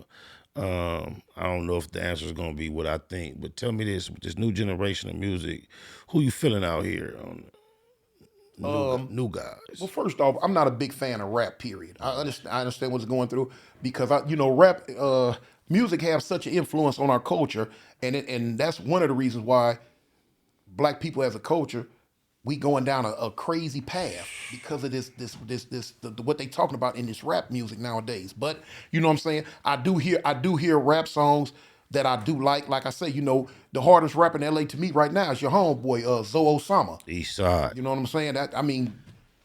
I like everything he make. You know what I'm saying? He can get on there and blow spit bubbles. I like it. You know what that resonates with me? You come from a generation before gangster rap, where the gangsters love party music, and he, even though it's gangster, he makes music that rocks the party. Yeah. So, and then you are a hybrid of old and young. You can tell by your style, your hairstyle, you're a hybrid. So I like that analogy. you can appreciate both, and I think with him going with that traditional West Coast old school style with the new twist, I think he found the perfect thing. Shout out to the homie Zoe, man. He got such a unique voice. The way his presentation. I'm like, okay, do your thing, homie. Different craze, each the deal, cuz. Yeah. What's that? Yeah. Oh, about mama. Anybody from your section, young, talented? Shoot, man, my artist? homeboy Tebow. Tebow. I was just with him last night, man. Tebow. Matter of fact, I'm interviewing. Tebow, he make. I like everything he make. That's the homie. The homie G-Cell was on that. Shout out G-Cell. Where my nigga at, cuz? Homie he out there. I got Is you. that right? Yeah, he there. That's probably the most original nigga from over there I know that was really running around these studios recording, politicking. G-Cell. Oh, God, I remember him from way back. Oh, my mama. Now, my homie, you probably know him too, like my homie Gian. Yes, my lord. Yeah, he made a song back in the day for the set called Paying Homage. Yeah, I wasn't aware of Cuz that. you got to hear that song. That might be my favorite song. Yeah. As far as the hood go, man, he made a song called Paying Homage, and the video is so unique because he got pictures of everybody, and it's coming, and everything that we went through. And it if you listen to it, Paying Homage from GN, and when it first started out, he say because back in the day, the homie he say back in the day, Big Cartoon bust a cap of the cop. You know what I'm saying? When it first Your name in there, okay. he just talked about a lot of stuff with everybody was right. doing and going on, but yeah, that's a hard one, man. Right. I don't know if this was off camera or on camera, but you mentioned G-Face earlier. And I know it went from whatever it went to bad to where y'all cool. But you mind taking us on a journey for those that might didn't Understand what was going on. what took place? Just what happened. Now the world knows I don't like that clown American Cholo. Period. Oh, I didn't know that. Oh, okay. I thought you. Yeah, that's what, back. Back when like when the Tiger incident and all that was going on a few years ago. I was going in. I was going in, and I don't, because I see through him. He fake. He don't like us. I don't care how much he try to use us on his show, because that's all he be doing. But yeah. So anyway, as when Wack went to his house, the dude G-Face had made a video, and then he made a statement saying, "We run LA." That rubbed me the wrong way. You know what I'm saying? And I still got my prison mentality. I still got the way of thinking how I thought when I was in prison. So when you make a statement, "We run this," hold on, homie, you gonna run? Well, okay, let me calm down. Anyway, so when he made that, I made a video on that, going in about that. What had happened was, he seen my video, how, somebody, how people send you stuff. Right. He got in my comments and he was like, "Oh, big dog, check it out. No, it ain't no disrespect, homie. It ain't this or that." And he basically like smoothed it over, but I missed it. I never seen the comment. So when I didn't see the comment, I went in on him again. Because he made a video making a statement talking about telling C-Mac to kick back before you get smoked. No, homie, y'all don't take one of ours for free like that. Well, you just gonna say this, and I'm like trying to figure out ain't nobody stepping up for the homie, cause you don't, what you just anyway. So I went in on that, boom, boom, boom, boom, boom, and he had tried to straighten it out, but I missed it. So when I kept hitting him, it didn't give him no choice but to strike back. Cause if you keep hitting me, and I tried to be cool with you, but you keep on dissing me, so he hit me back. Wop, wop, wop, wop, wop. So now in my mind, it's on. We whoop, whoop, whoop. So that's when he come with the, of course, you people gonna say whatever they need to say to try to hurt you and say stuff about you. It's the same way I was hitting at him. Whatever I heard up in the air, boom, boom, boom. So we going at it. So now it came to the point, well, we can get down, this, that, and other. Yes, we gonna get down. Soon as but now, like I say, I was on parole at the time. I couldn't come to LA. If I could have, homie, I got the money because I could have booked a ticket. I'm so glad you was on parole and couldn't come, man. And I'm so glad you gotten past that. Because it would have went way beyond me and him. Because even the homies knew it. They were like, "Cuz, well, let's saddle up then. This finna be a race war." I'm like, I'm gonna speak to you on that one. Keep going. And so because it went deeper, it went to another chapter. So it would have. No, it did. It went way deeper than what it went. Yeah, but it did because it was ups and downs. This wasn't the end of it. Keep going. Right. Yeah, what happened? So now here it is. Like I say, it's going up now. It's going up. So I'm like, yeah, I'll be there next month, homie. Don't trip, because I got to get permission to come to California. And so boom, I'm like, yeah, I'll be there next month. We gon' I'm making a video letting them know, letting the world know I'm finna show up, homie. Yeah, we gonna see. You know what I'm saying? You didn't talk about what you did to the homie. You didn't, call me names. You threw that in there. That's the part I was waiting for. Yeah. You know the homies got on my bumper about that. I remember. So I'm like, yeah, and come to find out that wasn't even true. You lying. It wasn't even true. The same way like the phone calls he's supposed to make. You lying. Same way you found it. It wasn't even true. I'm not accusing you of lying. I'm just shocked. No, I know. Wow. So G-Face, come on, partner. Come on, man. I'm gonna holler at you. Yeah. So what had happened was, okay, so we waiting. I'm on my way. But now he had been trying to reach out to me behind the scenes. He had been trying to reach out to me. And but I was I was talking to the dude, the essay dude, Southsiders Reaction, Blueface, Blue Devil. Shout out Blue Devil. Yeah, Blue Devil. And fully. He got at me. I'm like, I said, man, the man called me a bitch, homie. Where I'm from, that's war. We got to get it. You feel what I'm saying? Mm-hmm, definitely. And so boom, I said, I'll be there next month. But between then, so he couldn't. I seen him in my IG, but I was ignoring it. Thinking he woofing.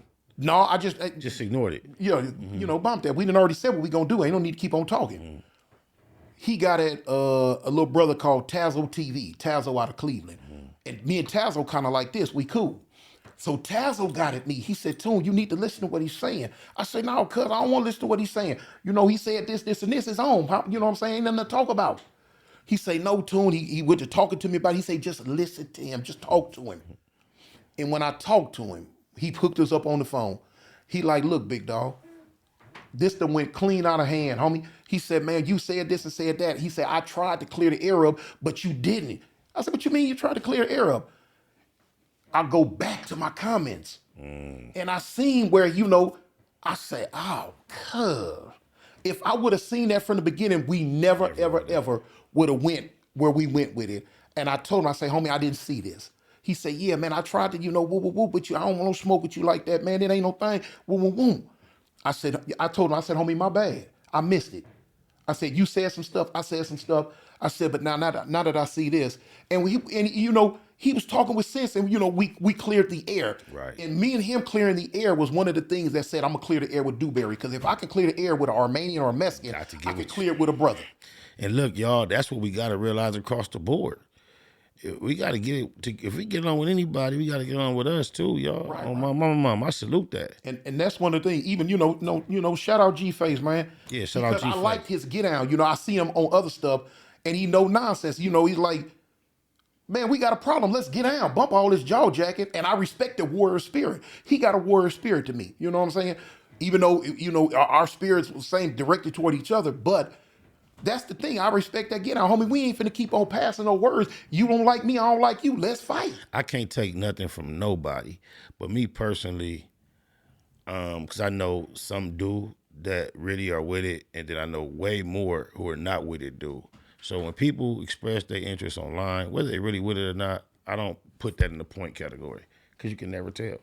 You know what? Anybody I can kind of say. look at certain stuff, and I just, I go off the cuff. I believe G-Face will fight. I'm not going to say he won't. Right. But just because the only way I can say that I know is because it's online, I can't say he will. No, I understand. That's why I'm just going off a feeling. Yeah, I feel you. I can't say 100. Correct. Just my initial feeling, I believe he'll fight. Right. You know what I'm saying? You. Come down to it, I believe he'll fight. No, I feel you. And I appreciate G-Face personally because we've communicated personally and it was respect and cordial. That's why I was shocked to hear you say that certain things wasn't true. So yeah. At least that's what came to me. Okay. You know what I'm saying? Okay. That's what came to me. Man, and he ain't never did nothing to the homie. I'm like, for real? All right. Okay. We'll leave that at, because I don't think that was really conversation for online anyway. Right, yeah. So it should not have been, because I had even reached out to some old school white fences. And they was like, yeah, some stuff. That's the only thing with G-Face. He's verbally volatile. He get caught up in his emotions, and he just will. Where you learn to talk like that, man? Verbally volatile. I like that, man. You done read a book or two or something, huh? I ain't the sharpest knife in the drawer, homie, but I'm definitely ain't no spoke. You ain't the dog. I like that. That's right. Tell me this. You spent quite a bit of time. You grew up as a Los Angeles native, but then you spent a lot of time in the South. You've done time in the California prison system as well in the Alabama prison system. Outside of the gangbang differences, I was in Alabama last year for a funeral. Different. Yeah, and I want to know your biggest difference, and I'm going to give you my takeaway. The politics we have in the California prison, they don't have in Alabama prison. Okay. They don't have that. And Alabama prison is majority black. You know what I'm saying? When I first went to the prison, they didn't really even know what a Mexican was. Now, my crime partner, the homie No Good from 40 Avalon, my crime partner, when we got popped, we was in the county jail in Birmingham. They put him down as white. He was like, what, man? I'm a Mexican. They were like, what? You know what I'm saying? He used to get mad about that. So, what none there. What year is this? 96. So, boom, here it is. When we get to the system, their system is 75% black, 25% white. So now here it is, everybody black. So, it ain't, and y'all, they buffaloing the white boys. They running clean over them. So ain't no outside opposition. They don't do nothing, just get into it with each other. Whereas in California, every race can do damage. Sturdy, yeah. So, you had that, and it was just a lot different. I can tell you about my first day on the yard, man. I heard it do my very first day in the prison when I left receiving. It was a homie named Lil Kid from 6-0. Me and him went to elementary school. He was there, and a dude named LA from Schoolyard was there. They was from the house. And they came, found me, and got me, and like, come on, man. They took me to the yard, and we walked through the gym. When we walked out on the yard, it was some dudes right there wrestling and playing. When I walked through the gym door and they went to playing, I dove on the ground and went to rolling. So now everybody looking at me, and I'm like, cuz, get back. They like, for what? They for the shoot. I said, they finna shoot him. Who finna shoot him? I said, the gun. With no tower. And this was in the most maximum security prison Alabama had. Not Livingston.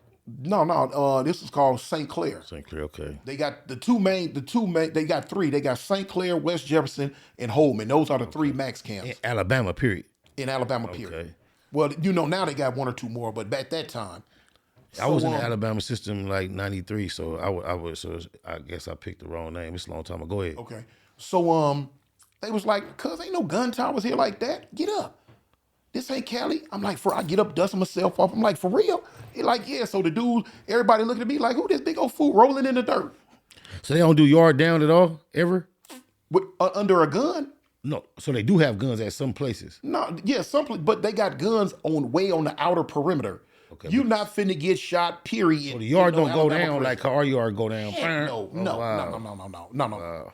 They don't do it. You can have a 100-man ride. They gonna let you fight till y'all tired, and then come lock up whoever they gonna lock up. Wow. Because 9 times out of 10, it's gonna be black on black anyway. So anyway, when I got up off the ground, dust myself off, the homie's like, cuz, man, you ain't in Cali no more. I'm like, Dorothy, we are no longer in Kansas, you know? So anyway, after we walked the yard for about an hour, we come in, going in the gym. It was a black dude. He walked up to the white officer. He was a gym worker. And they was cleaning up the gym because they getting ready to shut the yard down. And the black dude, he walked up to the white boy officer, and he told me, he said, man, I ain't finna be sweeping the whole gym by myself. Man, all them ends over there ain't doing nothing. But he used the whole word, N-I-G-G-A. He used it, talking to this white officer. And I looked, you could have knocked me down and knocked me down. I said, what? Nobody else reacted. No, it's normal.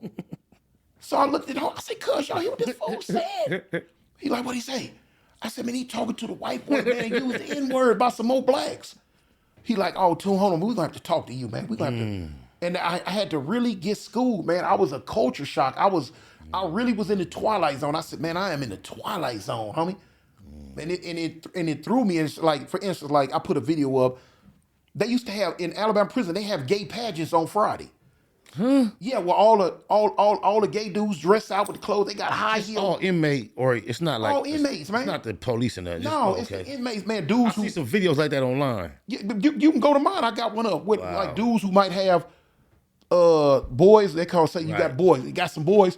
They done spent all their money all week going to the dudes who know how to sew good, getting the little dresses made and the little skirts and the shoes and all that. And then come Friday, the boys on the table dancing and spiraling in circles, and dudes throwing bags of coffee out on the floor. That's how you can tell who win, who got the most stuff. So tell me this. What is the level of participation and acceptance from the general population? Is this a niche thing for a few freaks, or do the general everybody participate? Generally, it's the norm. So it's even if you're not into it, you laugh at it and have fun and enjoy, like or you just look at it and keep on moving because it's the norm. You know what I'm saying? I'm talking about like if you indulging and you got a boy, you can, and this go for gang members too. If you playing the man role, you okay, you good, you cool. That's what I would. Long as you ain't playing the girl role. Now the person who looks bad about it is the playing the girl role. But the cold part about it, the dudes who do got boys on it, some of them be stomped down killers. You know, some Crips, Bloods, Disciples, vice versa, they be stomped down and will kill you. That's the number one thing you gonna get killed in Alabama prison about, the gay thing. Mess with one of they boys and see what happened to you. Then now here come the cell phones. The cell phones kind of like the number one thing now. And so when did you parole last? When I paroled last year, yeah. 2018. Oh, so you fresh home. Yeah. Damn, salute, OG. I didn't realize that. You can almost say 2019 because it was December. That's fresh. Yeah. So you on cell phone, so you know about old school gelling, and you know about cell phone gelling. Oh man, I had a cell phone since I had a cell phone since 2007. If I didn't have a cell phone, something was wrong because I would let the police get mine. Right. Here I come. I used to call certain parts of the prison Walmart. I tell homies, I'm like, cuz I'm finna go shopping, homie. Police took my phone last night. I remember watching a video about you being in the gym in the pen, and out of town niggas trying to the Mickey Charger, and they tried to hog the Charger at the Charger space. You tried to go for that. How do you like, buddy? Yeah, I didn't like him anyway. Because he's a rat, man. Right. He ain't gonna tell me I can't. The police, you know, they call them slabs, long charges, about 8, 9 on the. They got it while I was going to work.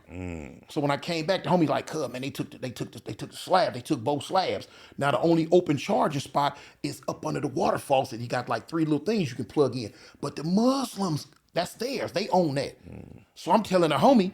And at the time, I wasn't feeling the Muslim. I didn't like them because they was running around like a gang. So I told the homie, I said, cuz, we gonna get into it with them before it's over. I said, cuz, I pretty much, yeah, we gonna do it. Cause I'm gonna push it. Right. I don't like him. Right. So he like, all right. So when I came back from work that day, the homie told me, I said, cuz, I'm finna go up under that sink. He like, man, too, I could bump that. You know what I'm saying? I can get on the phone. And this was like 2013 or 14 at the time. So I go stand by the thing. I'm waiting for somebody to come off. I'm finna put my phone on there. Ain't nobody in their mom gonna tell me I can't charge my phone. So when I go to do it, the same one I don't like, he come, Muhammad or whatever his name was. Ho. I said, ho, what? Man, you know my people, man. I said, homie, man, look, I'm finna charge my phone up, Holmes. Man, woo, woo, woo, woo, woo. So I'm like, boom. So he had a partner. I'm going to say his name, Big Saint. Big Saint, like, hold on to him because he know where it's finna go. He say, when I come off, you can go on. It's cool. I looked at him. I'm like, now, me and Saint was, I said, all right, homie. So instead of me walking away, man, just walking away, I couldn't hold it in. I said, man, you need to talk to that ratting fool right there. And the fool gonna say, you a rat. Oh. That's a killing offense to me. What? I tried to get him. I tried to bomb on him over the homie's shoulder, and he moving around. I said, hold. I said, you know what? I said, hold on. I said, this ain't no fight. No, this ain't no fight. I said, what you just said out your mouth, this ain't no fight no more. I already don't like you. Man, I ran back to the bunk where my knife was. It wasn't there. One of the homies, a homie from Playboy Gangsters out of Montgomery had got my knife because he was going to the yard. I'm like, dang, where my knife at? So another homie out of Montgomery, little crip dude out of Montgomery, he's 6'0". I said, cuz, you got your knife on? He like, yeah. I said, give me that knife, give me that knife. So when he handed it to me, when I run back around there, they knew I was coming to stab him. They hit him. He was about 4 beds down, up under the bed. They pulled the sheet down on the side. And I'm looking for him. I'm like, cuz, where he at? They done went and got your police, man. Y'all better come on in. So I said, cuz, where y'all homie at, man? Where he at? I'd seen already where I wanted to stab him in his left eye right there. I'd already zeroed in. I'm gonna stab him in his eye. Everything right to there. the left. Yeah. So here come the police. I passed the knife off. They're like, come on, Toon, come on. Cause I wreaked havoc in that system. I can tell you about that. But anyway, come on, Toon. I'm like, what's up, man? Took him to the sheriff's office. The little female sergeant, me and her was kind of cool. Toon, you and I said, I ain't doing nothing. It's cool. You promise? Yeah, I promise you. Ain't nothing gonna happen. She said, oh, I'm gonna let you go back now. Don't do nothing. I said, all right. I couldn't wait to get back. For you to call me a rat, man. I'm finna send you to your mama, homie. Finna pin you to the wall like a Malcolm X poster. So when I got back up in there, the police was walking with me. Said he knew me. He break off and go to this block. I said, well, he said, Toon, I ain't going back up there, fool. I know what you finna do. We know you. We know what you finna do. He said, I don't feel like doing no paperwork. I'm gonna go home when my shit be in. I'm like, all right, basically, you know. Right. Man, when I got back in, I called the homies, cuz y'all circle up, homie. I told you we gonna get into it with them. Now I'm finna make it. So when the homies got up in there, they're like, cuz, what's up? I said, man, we finna get them fools, cuz. So we had the bed. So they sent 2 of their people over there to me. Now they wanna make friends. They wanna be cool. I don't wanna be cool now. Your homie called me something that where I'm from, it don't go. Right. So man, they got to the point they wanted to buy me a phone, give me my own charger. No. So then I had other homies that I was cool with, like Toon, cuz, man, woo, woo, woo. I'm like, man. I said, I tell you what. This how it's gonna go. Go get one of your homies. Go get one of y'all. I said, I gotta fight me somebody. I said, we gonna fight at least. I gotta fight. I said, go get him. He didn't want to fight me. Of course, he was a little smaller than me, and I can understand that. I said, I'll tell you what, we'll give him a knife and give me a knife, and we'll do it like that. He didn't want to do that. Of course, he knew he was going to die that day. Right. I say, man, look, well, somebody got to fight me. Go, man, y'all got some big ones over there. Man, go get one of them. We going to do something. So they found one. They found him a crash test dummy. Dude slept about 4 beds down. I didn't like him anyway. I'd already told the homie, I said, I'm going to stab him first chance I get. I didn't like him anyway, neither.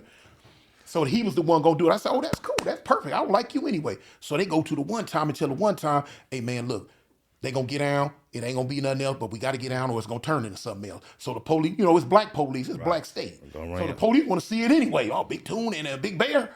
Yeah. Man, look, they cleared the whole little day room out, mopped the floor. Get your little squeak on your shoes. I go on in. I don't got no but some drawers and some tennis shoes. So he finally came on in and we locked up. He was an iron dog. At the time I wasn't on iron no more. A big old strong fool. We locking up. But he kept grabbing me. I don't grab. I'm from Cali. We don't grab. We fight. But he kept grabbing me. They love to wrestle. And this big old fool was strong. I ain't gonna even lie, homie. This fool grabbed me and kind of shook me this and that. In the back of my mind, I'm like, oh, Toon. Oh, you better pick your pace up. You might have bit off some here. You know what I'm saying? But that fool shook me and threw me up against the bench. When my back hit the bench, the only reason why he didn't throw me to the floor is because the benches, when they moved all the benches up, my back hit the bench, but he grabbed me and ran me up against the wall. So I'm up against the wall and I'm doing this, boom, boom, boom. That ain't phasing him, big rocky head fool. Right. So I tell him, I say, man, let me go. I say, I ain't doing all this grabbing. Let me go, homie, let me go. I said, let me go. I say, I tell you, just let me go. We gonna do it all over. You all right? Man, as soon as that fool let me go, I fired real quick. Bam!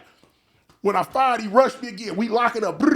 When he grabbed me the second time, he would not let me go for nothing. No dummy. So one of his people in there, one of the homies in there, and I'm like, cuz, man, look, that's it, man. This fool ain't gonna let me go, homie. He ain't gonna let me go. Fool me. We got through that, and they transferred me. The Goon Squad hit the 2 days later. Fool me once. It's on me. Fool me twice. Right. He ain't gonna let you get him twice. But he was a boss rat, and he got me shipped. The Goon Squad hit. They had us all on our bed. They searched us down. So when they tore the whole dorm up, they came to our bed and tapped me. Said my name. I'm like, yeah. Like, get up, pack up. I'm like, what? Pack up. Psh, man, I was on the first thing smoking up out of there to another prison. I'm like, Probably oh, thought well, it was they gonna got be me. another wave. Dude, he thought I was gonna get him. And probably, the way my mind was, I probably would have looked at him one day and like, man, you called me out, man. I'm gonna get you anyway. And that's probably what would have happened. Right. So, he got rid of me. Well, no, that was them trying to get. At one time, they finna send me to the feds. From there. Because Before you get started, I couldn't find a better way to finish this session than to sit here in person and actually experience a Toon story like the Foundation Nation get it. Because that's how you started this shit. That's how I fell in love with your content, by you just telling the stories. And then I reached our time limit, and I felt like I was watching you on YouTube, but getting it in real time, right there, man. from the horse's mouth. Yeah, man, I'm really proud of you. I appreciate you, man. It's like my first episode for the year, and me and Alex hadn't even got active yet. And I had to push the line because you came through, and I appreciate you making Factz Ova Feelinz a priority, cuz. Yeah. And I see big things for you, man. You're inspirational for a lot of people who come from where we come from and don't have a lot of tangible tools. And can show, like, even after it seemed like your life was buried and threw away, you still coming out shining like new money, man. And I'm proud of you, happy for you. You welcome back anytime you want to come through, want to get something off your chest. Anything you want to, that's your camera. Anything you want to tell the people before we get up out of here, it's on you. What's up, man? For all those who want to catch me on YouTube, man, my YouTube channel is Cartoon53. Just run it all in together, and I'm there, man. Shout out to the Foundation Nation, man. Hey, I love y'all, man. Y'all represent me. Y'all protect me. I like how when somebody get on my head on that YouTube, y'all come to my rescue, man. My IG is D as in dog, DA.OVA.LORD, the Overlord. Peace. Peace. Eastside, Factz Ova Feelinz podcast. It's a wrap.